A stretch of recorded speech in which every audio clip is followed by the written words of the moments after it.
wabarakatuh. Nama saya Punisha Norowinata dari kelas IPS 12 IPS 2. Jadi sekarang saya akan membuat materi penjelasan tentang materi genetik. Jadi di materi genetik ini ada yang namanya kromosom, RNA, DNA, dan sintesis protein. Jadi yang pertama itu ada kromosom.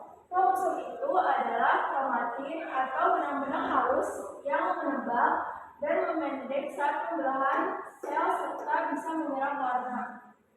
Terus kromosom ini ada strukturnya. Nah, struktur kromosom ini ada lengannya itu yang kayak gini. Terus itu ada yang bulat. Yang bulat itu namanya sentromer dan itu tidak mengandung DNA. Nah, panjang DNA ini adalah 0,2 sampai 50 mikron. Dan lengannya ini mengandung kromatin. Lebar diameternya itu 0,2 sampai 20 mikron. Nah, fungsi kromosom itu adalah mengatur pertumbuhan dan perkembangan dan menyimpan serta mewariskan informasi genetik. Terus yang kedua ada DNA. DNA ini adalah materi genetik yang diwarisi organisme dari induknya. Nah, struktur DNA itu ada nukleotida. Nukleotida itu terdiri dari gula, asam fosfat, dan basa nitrogen. Nah, basa nitrogen itu isinya ada adenin, guanin, sitosin, timin. Terus ada replikasi DNA. Replikasi DNA ini adalah menggandakan diri sehingga diperoleh data baru.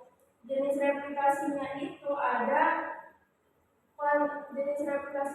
konservatif, semi konservatif, sama dispersif. Nah, konservatif itu DNA induk tetap utuh dan tidak berubah, terus membentuk satu molekul DNA lama utuh dan satu molekul DNA baru utuh setelah replikasi. Terus kalau semi konservatif itu DNA induk dipisahkan menjadi 2 untai. Setiap untai DNA induk mencetak untai baru sehingga tiap molekul DNA hasil replikasi terdiri dari 1 untai lama dan 1 untai baru. Terus yang ketiga ada dispersif itu molekul DNA induk terputus menjadi segmen-segmen dan segmen DNA lama dan baru disusun berselang-seling dalam setiap untai hasil replikasi. Terus yang ketiga ada RNA. RNA itu adalah polinukleotida yang ukurannya lebih pendek dari DNA, terdiri dari 1 rantai. Terus ada jenis-jenis RNA yaitu mRNA, RNAR, dan RNAT. Jadi mRNA itu adalah membawa kode genetik dari DNA berupa triplet basa yang ada pada RNA duta atau yang disebut kodon. Terus kalau RNAR itu berperan sebagai tempat pembentukan protein. Nah, kalau RNAT itu menerjemahkan kodon menjadi asam amino dan mengangkutnya ke permukaan ribosom saat translasi. Terus yang keempat ada sintesis protein. Nah, sintesis protein ini adalah penerjemahan gen atau DNA menjadi RNA terus menjadi protein melalui transkripsi dan transaksi. Nah, transkripsi ini adalah di dalam nukleus RNA polimerase akan memisahkan untaian DNA menjadi 2 dengan cara bergerak dari terminator ke promoter. Terus yang kedua, ketika RNA polimerase sampai di promoter, proses ini dinamakan inisiasi. Terus yang ketiga, RNA polimerase akan kembali berjalan menuju ke terminator dan akan membentuk mRNA yang dinamakan elongasi. Yang keempat itu, ketika RNA polimerase dan mRNA sampai di terminator, maka proses transkripsi selesai. Jadi sekian, terima kasih tentang materi ini. Kurang lebihnya mohon maaf. Wassalamualaikum warahmatullahi wabarakatuh. Assalamualaikum warahmatullahi wabarakatuh. Jadi sekarang kita lanjut ke materi persilakan. Nah,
besar, dan B kecil.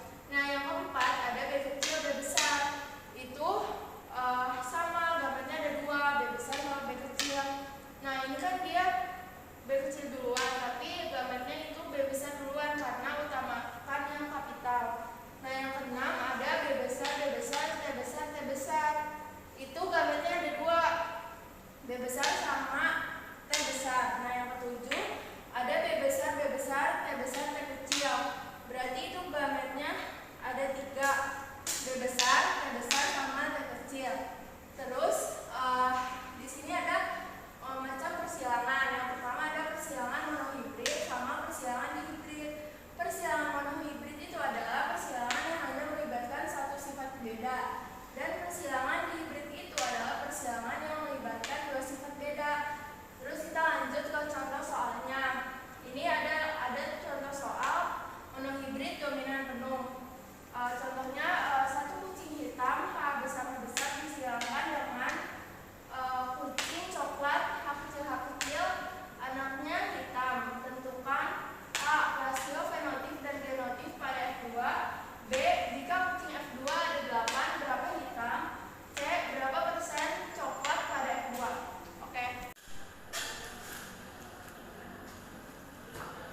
Oke, kita lanjut ya, menjawab soal yang tadi.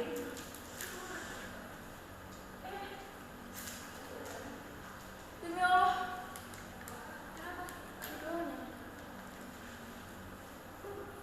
Oke, lanjut kita jawab soal yang tadi. Nah, itu kita pertama tulis P-nya. P itu parental, orang tuanya. Kan di soalnya H besar kucing hitam, H kecil itu kucing coklat. Jadi kita tulis H besar kali H kecil. Nah, terus kita tulis genotipnya.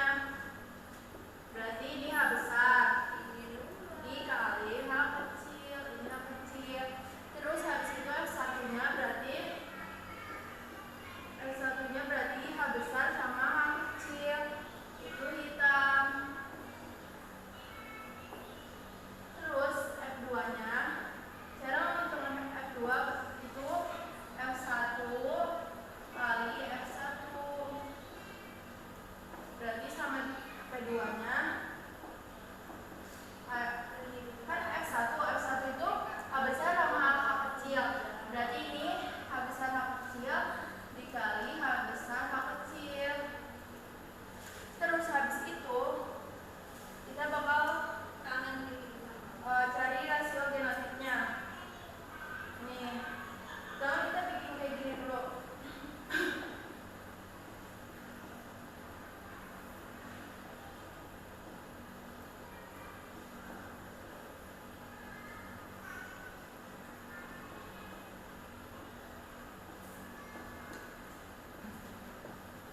Nah, rasio genotipnya itu